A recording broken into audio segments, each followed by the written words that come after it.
Hello दोस्तों, नमस्कार। दिन भर की बड़ी खबर बिना देरी के बताएंगे। जहां सबसे पहले बताएंगे कश्मीर टाइगर्स ने ली कठुआ आतंकी हमले की जिम्मेदारी, जिसमें 5 भारतीय जवान हुए शहीद दोस्तों। जिसके बाद आतंकियों की तलाश के लिए पैरा कमांडो तैनात किया गया है। बताएंगे अभी कि क्या है बड़ी खबर। तो वहीं मोदी के मॉस्को पहुंचते ही ठहर गई दुनिया की नजरें। अमेरिका से लेकर चीन में मच गया हाहाकार। दोस्तों बताएंगे पीएम नरेंद्र मोदी के मॉस्को पहुंचते ही तिरंगे की रोशनी में नहाया यूरोप का सबसे ऊंचा टावर। दिखाएंगे आपको भी। तो वहीं उधर प्रधानमंत्री नरेंद्र मोदी जी रशिया दौरे पर। तो इधर पाकिस्तान में शहबाज शरीफ ने देश भर में सेना की तैनाती के दे दिए निर्देश। बताएंगे क्या है इसकी वजह। दोस्तों एक से एक बड़ी खबर बताएंगे कैसे फिर से गलवान दोहराने की कोशिश में है चाइना। सारी जानकारी विस्तारित तरीके से बताएंगे। बस आप वीडियो के अंत तक बने रहेगा। और खबरों में आगे बढ़ने से पहले देश भारत का पुरजोर समर्थन करते हैं तो वीडियो को लाइक करके, चैनल को सब्सक्राइब करके, बेल आइकन दबा के कमेंट में जय हिंद कहना मत भूलिएगा। तो बात करें पहली बड़ी खबर की, जहां जम्मू कश्मीर के कठुआ में सेना के काफिले पर आतंकियों ने फेंके ग्रेनेड। 5 जवान शहीद और 5 घायल। जी हां, जम्मू कश्मीर के कठुआ जिले में आतंकियों ने भारतीय सेना के काफिले पर सोमवार को अचानक हमला कर दिया। दहशतगर्दों की फायरिंग के बाद हमारे जवानों ने भी जवाबी कार्रवाई की। दोनों ओर से फायरिंग में सेना के 5 जवान शहीद हो गए और 5 जवान घायल भी हैं। ये घटना जिले के माचेडी इलाके में हुई। बताया जा रहा है कि यह क्षेत्र इंडियन आर्मी की 9 कोर के तहत आता है। फिलहाल दोनों ओर से गोलीबारी का सिलसिला जारी है। साथ ही बड़े पैमाने पर सर्च ऑपरेशन चलाया जा रहा है। इस मामले को लेकर और अधिक जानकारी का इंतजार है। लेकिन आपको बता दें आतंकियों की तलाश के लिए पैरा कमांडो तैनात किया गया है। सेना के पैरा कमांडो यानी एसपीएल फोर्स को कठुआ के दूर दराज के मां चिंडी मल्हार क्षेत्र में हवाई मार्ग से उतारा गया और काउंटर ऑपरेशन में तैनात किया गया, ताकि उन आतंकवादियों के खिलाफ समय पर प्रभावी काउंटर ऑपरेशन सुनिश्चित किया जा सके जो आतंकवादी भाग रहे हैं और क्षेत्र से बाहर निकलने की कोशिश कर रहे हैं। उन पर शिकंजा कसने की तैयारी है। जी हाँ दोस्तों, वाकई में बड़ा ही दिल को तोड़ देने वाली ये खबर है दोस्तों, सिर्फ और सिर्फ अपने भारतीय जवानों के लिए जो शहीद हो गए हैं। वाकई में बड़ी ही दुखद घटना है दोस्तों। लेकिन ऐसे में अब देखना ये होगा कि भारत की मोदी सरकार और भारत का डिफेंस सिस्टम कैसे इस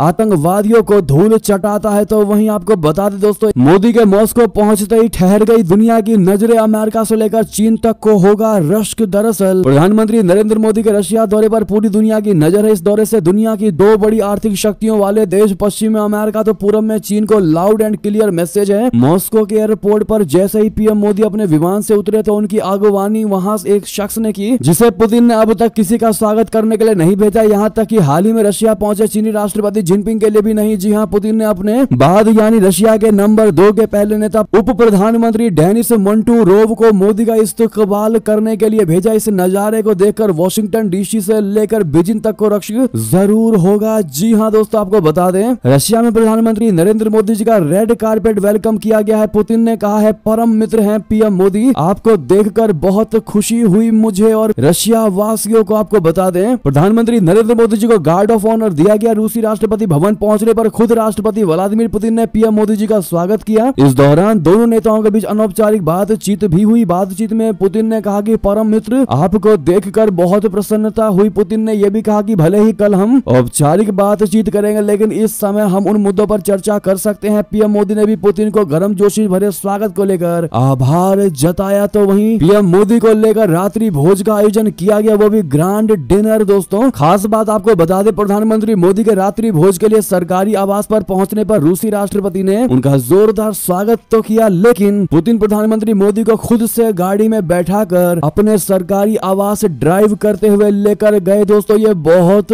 बड़ा एक आप कह सकते हैं कि पीएम मोदी को ऑनर फील कराया व्लादिमीर पुतिन ने। जी हां, इस दौरान पुतिन ने खुद ही गाड़ी ड्राइव करके ये बता दिया है कि पीएम नरेंद्र मोदी और भारत की उनके नजर में क्या वैल्यू है। आज तक ऐसा कभी देखने को नहीं मिला व्लादिमीर पुतिन ने किसी के साथ किया हो। बहरहाल दोस्तों, पर आपकी अब जो भी राय हो बताना मत भूलिएगा। लेकिन भारत और रशिया के रिश्ते पर आपकी जो भी राय हो और भारत को गार्ड ऑफ ऑनर देने के लिए थैंक यू पुतिन कहना मत भूलिएगा। तो वही दोस्तों आपको ये भी बता दे, पीएम नरेंद्र मोदी के मॉस्को पहुंचते ही तिरंगे की रोशनी में नहाया यूरोप का सबसे ऊंचा टावर। यूरोप की सबसे ऊंची इमारत ओस्टेंकिनो टावर को भारतीय ध्वज के रंगों से रोशन किया गया है। कुल मिलाकर दोस्तों हम आपको ये बताना चाह रहे हैं कि ये भारत 2014 के पहले का भारत नहीं, ये नया भारत है और इसकी साख पूरी दुनिया में बोलती नजर आ रही है। इस पर आपकी राय तो बनती है और मेरा भारत महान कहना आप लोग मत भूले। तो वहीं आपको बता दें, पाकिस्तान में शिया रैलियों पर आतंकी हमले का डर, पीएम शहबाज ने देश भर में सेना की तैनाती के दे दिए निर्देश। दरअसल पाकिस्तान में बड़े आतंकी हमले का साया है। मारे के डर से शहबाज शरीफ सरकार ने देश भर में मुहर्रम पर सेना की तैनाती का निर्देश दिए हैं। सरकार को खुफिया इनपुट मिला है कि शिया रैलियों पर आतंकवादी समूहों द्वारा हमला किया जा सकता है, इसीलिए देश में मुहर्रम के दौरान कानून और व्यवस्था बनाए रखने के लिए सेना तैनात करने का फैसला लिया गया है। इस्लामी कैलेंडर का पहला महीना मुहर्रम सोमवार से शुरू हो गया। शिया मुसलमान इस्लाम के पैगंबर के नाती हुसैन इब्न अली की शहादत की याद में महीने के पहले 10 दिनों के दौरान जुलूस निकालते हैं। पाकिस्तान के आंतरिक मंत्रालय ने प्रांतों के अनुरोध के बाद नियमित सेना की टुकड़ियों को तैनात करने का फैसला किया। मंत्रालय द्वारा जारी अधिसूचना के अनुसार सेना की तैनाती अनिश्चित काल तक लागू रहेगी और इसका विवरण गिलगित बाल्टिस्तान, पाकिस्तान के कब्जे वाले कश्मीर और इस्लामाबाद सहित संबंधित प्रांतों के अधिकारियों के साथ अंतिम रूप दे दिया जाएगा। अधिसूचना में कहा गया है कि तैनाती वापस लेने की तिथि सभी हितधारकों के बीच आपसी परामर्श के बाद तय की जाएगी। तो वहीं आपको बता दें, फिर से गलवान दोहराने की कोशिश में चीन पेंगोंग झील के पास बनाया खास बंकर, भारत भी चौकस। आपको बता दें, चीन सीमा रेखा पर अपनी हरकतों से बाज नहीं आ रहा, वो कुछ ना कुछ ऐसी हरकत जरूर करता रहता है जिससे भारत के साथ तनाव बढ़ता रहे। दोस्तों, चीन अपनी विस्तारवादी नीति से दूसरे देशों की जमीन हड़पने की कोशिश करता है, लेकिन चीन की किसी भी साजिश का मुंहतोड़ जवाब देने के लिए भारत तैयार है। उसकी साजिश गलवान जैसी है, लेकिन इस बार भारत सतर्क है। जी हाँ, एलएसी पर चीन एक बार फिर तनाव बढ़ाने की कोशिश में, उसकी साजिश गलवान जैसी है, लेकिन इस बार भारत सतर्क है। दरअसल कुछ सैटेलाइट तस्वीरों से खुलासा हुआ है कि चीन पूर्वी लद्दाख में पेंगोंग झील के पास बंकर्स का निर्माण कर रहा है। सिरजाप क्षेत्र में चीन ने अपना आर्मी बेस बनाया हुआ है, जो कि एलएसी से महज 5 किलोमीटर की दूरी पर स्थित है। जब अब चीन इसी क्षेत्र में बंकर्स बना रहा है, जो सैटेलाइट तस्वीरें सामने आई है उनमें चीन के बंकर्स दिखाए गए हैं। तो वहीं दोस्तों, इस पर आपकी क्या राय होगी? साथ ही साथ आपको बता दे, इतना ही नहीं, एक तरफ बंकर्स बना रहा है चाइना भारत को डराने के लिए, इन फ्यूचर कभी भी भारत के साथ युद्ध के लिए, लेकिन दूसरी तरफ भारत की जमकर तारीफ भी कर रहा है। तो वहीं अमेरिका को लानत जैसी बात कह रहा है। मोदी सरकार को सराहने को फिर एक बार मजबूर हुआ चीनी मीडिया। आपको बता दें, चीन के सरकारी अखबार ग्लोबल टाइम्स ने प्रधानमंत्री नरेंद्र मोदी जी और भारत की विदेश नीति की जमकर तारीफ की। उसने कहा कि भारत ने अमेरिका की परेशान करने वाली हरकतों के बावजूद रशिया के साथ संबंधों को मजबूत किया है। अखबार ने एक लेख में प्रधानमंत्री नरेंद्र मोदी जी के नेतृत्व वाले सरकार की कुशल कूटनीति की सराहना की। अखबार ने लिखा, यह काफी आश्चर्यजनक है कि अमेरिका का दुनिया भर में इतना प्रभाव है, जबकि वो वैश्विक आबादी का 5% से भी कम प्रतिनिधित्व करता है। उसके इस अत्यधिक शक्तिशाली होने की वजह फूट डालो और राज करो की नीति है। हालांकि उसकी यह शक्ति अब तेजी से कम हो रही है, जैसा कि पीएम मोदी की रशिया यात्रा सहित कई भू राजनीतिक घटनाओं से स्पष्ट है, क्लियर है। तो वहीं आपको बता दें, गलवान के गुनहगार चीन को याद आए। महात्मा गांधी जिनपिंग के दूत ने राष्ट्रपिता को याद कर क्या कहा, बता दें। दुनिया को अपनी सैन्य ताकत दिखा हड़काने वाले चीन को अब अहिंसा के पुजारी राष्ट्रपिता महात्मा गांधी की याद आ रही है। वो महात्मा गांधी के विचारों का हवाला देकर भारत के साथ अपने संबंधों को सुधारने की जुगत में है। दरअसल भारत में चीनी राजदूत जू फेई होंग ने महात्मा गांधी के एक प्रसिद्ध वाक्यांश का उदाहरण देकर द्विपक्षीय संबंधों में सुधार की वकालत की है। भारत और चीन में 2020 से ही सीमा तनाव बना हुआ है। दोनों देशों की सेनाएं अब भी सीमा के दोनों ओर भारी हथियारों के साथ तैनात है। हालांकि दोनों देश आपसी समझ और बातचीत के जरिए तनाव को दूर करने की बात कहते आए हैं। दोस्तों, तो वहीं बता दें, एक कार्यक्रम में चीनी राजदूत जू फेईडोंग ने कहा कि महात्मा गांधी ने एक बार कहा था कि भविष्य इस बात पर निर्भर करता है कि हम वर्तमान में क्या करते हैं। द्विपक्षीय संबंधों में सुधार और विकास नई दिल्ली में मॉनसून की तरह स्वाभाविक रूप से नहीं आएगा। दोस्तों, आपको बता दें, फ्रांस में वामपंथी गठबंधन ने सबसे ज्यादा सीटें जीतकर चौंका दिया है। जल उठा है ये देश, कौन बनेगा नया प्रधानमंत्री? आपको बता दें, फ्रांस के चुनाव में वामपंथी दलों के अलायंस को सबसे ज्यादा सीटों पर जीत मिली है। फ्रांस के चुनाव से 1 महीने पहले तक इस गठबंधन का कोई अस्तित्व ही नहीं था। चुनाव के ऐलान के बाद सबको चौंकाते हुए कई दलों ने साथ आकर न्यू पॉपुलर फ्रंट बनाया और इस अलायंस ने फ्रांस की संसद में सबसे ज्यादा सीटें जीत ली। फ्रांस में अगला प्रधानमंत्री भी इसी फ्रंट से होने की उम्मीद की जा रही है। इस चुनाव में एनएफपी ने राष्ट्रपति इमैनुअल मैक्रोन के मध्य मार्गी गठबंधन को दूसरे और धूर दक्षिणपंथी को तीसरे स्थान पर धकेल दिया है। हालांकि किसी एक गठबंधन को बहुमत न मिलने से फ्रांस में राजनीतिक उथल पुथल की भी संभावना है। दोस्तों, आपको बता दें, वहीं भिखारियों के पीछे पड़ गई है पाकिस्तान की शहबाज सरकार। हजारों पासपोर्ट कर दिए सस्पेंड। जी हां, भारत का पड़ोसी देश पाकिस्तान इन दिनों भीषण आर्थिक संकट में फंसा हुआ है। महंगाई आसमान छू रही और पैसा न होने के चलते सभी सरकारी कंपनियां बिकाऊ पर कर दी गई है। इसके अलावा पाकिस्तान वर्ल्ड बैंक और IMF जैसी संस्थाओं के सामने घुटने टेके आर्थिक मदद मांग रहा है। हालांकि पैसा मिलने में IMF की ओर से थोपी जा रही कड़ी शर्तें आड़े आ रही हैं। आलम यह है कि पाकिस्तान के नागरिक न सिर्फ देश में बल्कि विदेश जाकर भी भीख मांग रहे हैं। बदनाम सुनामी से बचने के लिए पाकिस्तान सरकार ने अब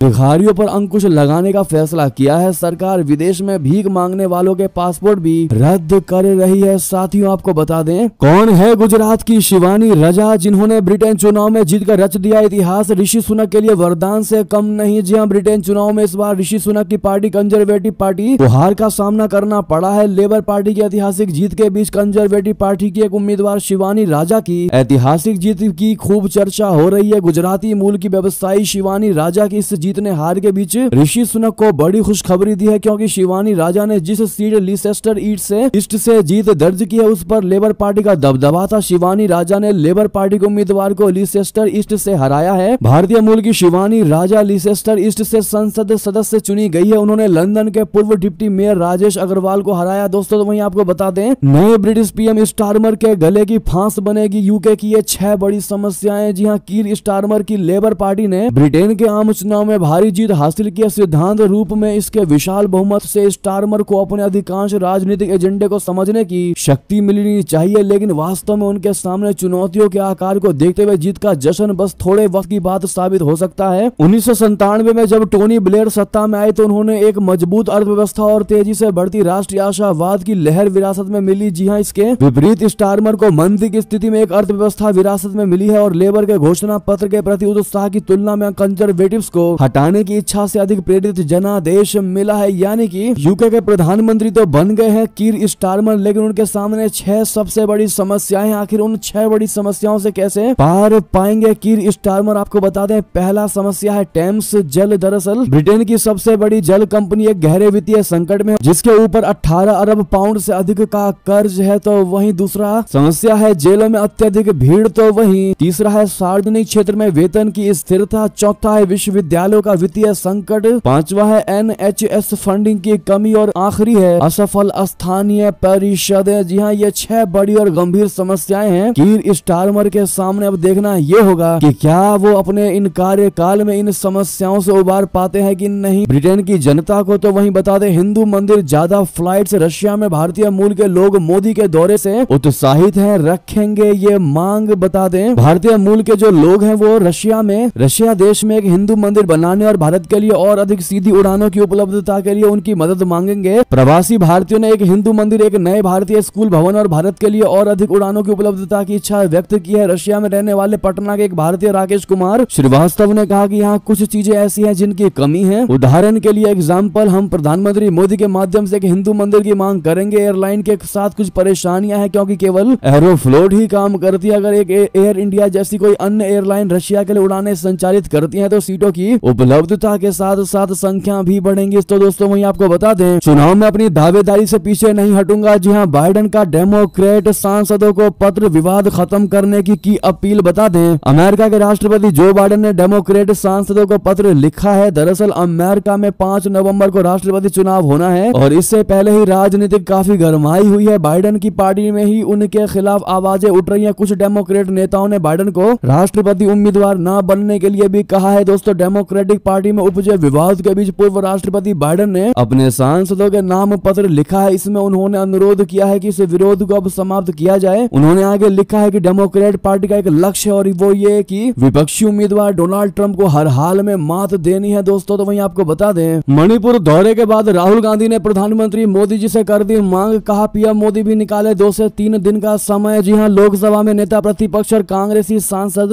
राहुल गांधी सोमवार को मणिपुर के दौरे पर पहुंचे। राहुल गांधी ने दोपहर 3 बजे के करीब मणिपुर में हिंसा पीड़ितों से मुलाकात की। इस दौरान उन्होंने चुरा चांदपुर में रिलीफ कैंप का दौरा किया और वहां रहकर जीवन बसर कर रहे लोगों से बातचीत की। साथ ही राहुल गांधी ने प्रधानमंत्री नरेंद्र मोदी को संदेश दिया। उन्होंने कहा कि मैं प्रधानमंत्री मोदी से अनुरोध करता हूं कि वे 1 से 2 दिन का समय निकालकर मणिपुर के लोगों की बात सुने। तो वहीं दोस्तों इस पर आप क्या जवाब देना चाहेंगे? जो राहुल गांधी लगातार डायरेक्ट या फिर इनडायरेक्ट भारत की मोदी सरकार पर कटाक्ष करती रहती है। वैसे भी विपक्ष और विपक्ष का हमेशा से यही कार्य रहा है। तो वहीं दोस्तों बता दें भारत में सुरक्षा बलों के लिए चुनौती बना चीनी वॉकी टॉकी खूब इस्तेमाल कर रहे आतंकी। जी हां, छत्तीसगढ़ और झारखंड हो या मणिपुर हो, जहां भी उग्रवादी सक्रिय है, एक्टिव है, वहां एक चीज जरूर पाई जाती है और वो है चीन का वॉकी टॉकी। चीन के वॉकी टॉकी का इस्तेमाल म्यांमार के सेना विरोधी संगठन भी करते हैं। वहीं भारत में नक्सली इलाकों में इसका जमकर इस्तेमाल किया जाता है। अधिकारियों के मुताबिक मणिपुर में एक भी साल में 100 से ज्यादा चीनी वॉकी टॉकी बरामद बरामद किए गए हैं। चीन की फुजियान बोंगकेफ इलेक्ट्रॉनिक्स कंपनी इस वॉकी टॉकी को बनाती है। जम्मू कश्मीर में आतंकवादियों के पास भी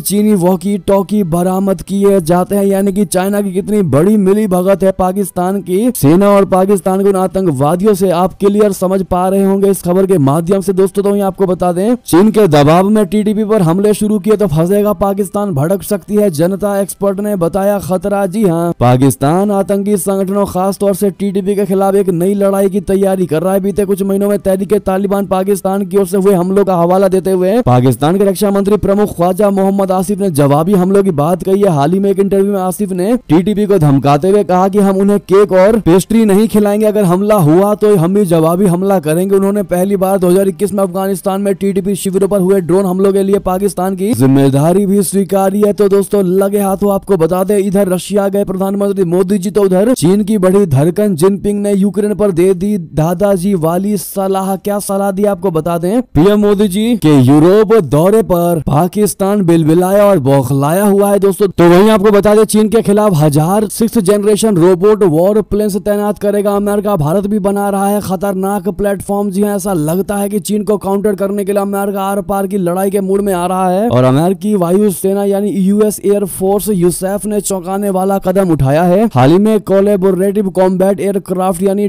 CCA कार्यक्रम के तहत प्रोटोटाइप टेस्ट प्लेटफॉर्मों के डिजाइन, निर्माण और टेस्ट के लिए एंड्यूरिल और जनरल एटॉमिक्स को वित्त पोषण जारी रखने के अपने फैसले की घोषणा कर डाली। दोस्तों तो वहीं आपको बता दें, सीएम हेमंत सोरेन ही फिर से सीएम बनते ही सिर पर फिर लटकी तलवार, जमानत रद्द करवाने के लिए सुप्रीम कोर्ट पहुंची ईडी। जी हां, भ्रष्टाचार मामले में हेमंत सोरेन ने जमानत मिलने के बाद झारखंड के सीएम की कुर्सी पे भी ढंग से संभाली हुई नहीं है कि उनके सिर पर फिर कानून की तलवार लटक गई। ईडी ने हेमंत सोरेन को जमानत देने के झारखंड हाईकोर्ट के आदेश के खिलाफ सुप्रीम कोर्ट में अपील दायर की है। हेमंत सोरेन पर मनी लॉन्ड्रिंग के तहत केस दर्ज है। ईडी ने सुप्रीम कोर्ट में दायर अर्जी में जल्दी सुनवाई की गुहार लगाई है। अपनी अर्जी में ईडी ने कहा है कि जमीन घोटाले में हेमंत सोरेन को जमानत देने का झारखंड हाईकोर्ट का फैसला सही नहीं है। साथ ही साथ बता दें, छिन गया चाचा पारस का बंगला और दफ्तर, चिराग पासवान को हुआ अलॉट। जी हाँ, RLJP संरक्षक पशुपति पारस का बंगला और दफ्तर उनसे वापस लेकर LJPR चीफ चिराग पासवान को दे दिया गया है। राष्ट्रीय लोजपा का दफ्तर अब चिराग पासवान को मिल गया है। पशुपति पारस इस बंगले में पार्टी का दफ्तर भी चलाते हैं और स्वयं राम विलास पासवान भी इसी दफ्तर से पार्टी चलाते थे। जी हाँ, इससे पहले बीते 13 जून को ही बिहार भवन निर्माण विभाग के नोटिस भेजकर रालोजपा कार्यालय का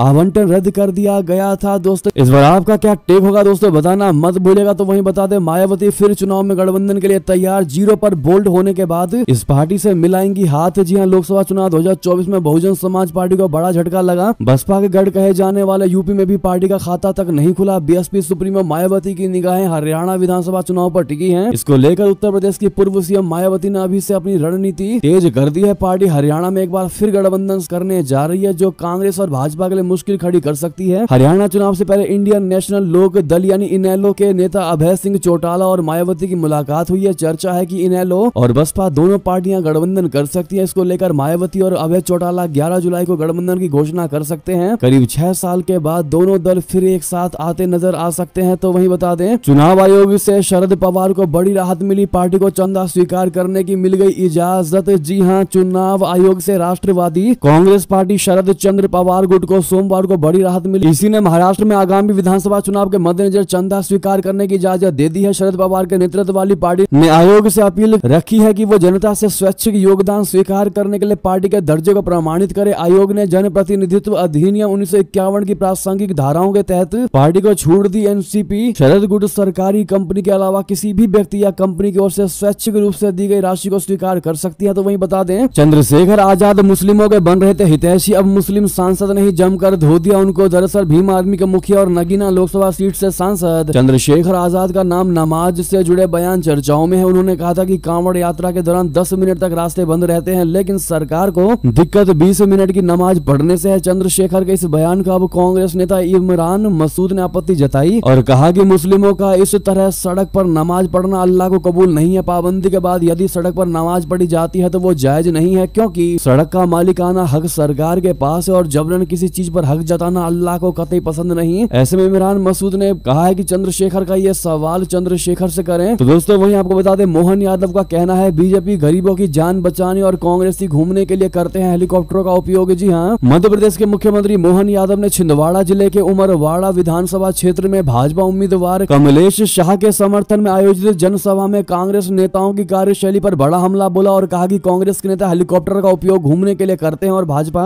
गरीबों की जान बचाने के लिए करती है। जी हां, उमरवाड़ा विधानसभा उपचुनाव के प्रचार के अंतिम दिन सोमवार को बटका, खाफा और उमरवाड़ा में जनसभाओं में मुख्यमंत्री मोहन यादव ने ये बात कही। दोस्तों तो वहीं बता दें, अगले 5 दिनों में तर होने वाले हैं दिल्ली, यूपी और बिहार। IMD की बड़ी चेतावनी, झमाझम बरसेंगे बादल। जी हां, मानसून इन दिनों देश के ज्यादातर राज्यों में अपनी मेहरबानी दिखा रहा है। महाराष्ट्र, उत्तर प्रदेश, मध्य प्रदेश, बिहार के कई इलाके पानी में डूब चुके हैं। अब भारत मौसम विज्ञान विभाग यानी IMD ने अलर्ट जारी करते हुए 5 दिनों तक भारी बारिश की भविष्यवाणी की है। IMD के मुताबिक सोमवार से लेकर के अगले 5 दिनों तक उत्तर प्रदेश, मध्य प्रदेश, बिहार, दिल्ली, राजस्थान के साथ साथ देश के अलग अलग हिस्सों में भारी बारिश हो सकती है। बहरहाल दोस्तों, ये थी अभी की सारी बड़ी खबरें। आपको हमारी खबर कैसी लगी? आशा करता हूँ बहुत अच्छी लगी होगी। थोड़ी भी अच्छी लगी तो वीडियो को शेयर करना मत भूलिएगा और वीडियो को लाइक करके चैनल को सब्सक्राइब करके बेल आइकन दबा के कमेंट में जय हिंद अवश्य कह दीजिएगा। मिलता अगली बड़ी खबर में।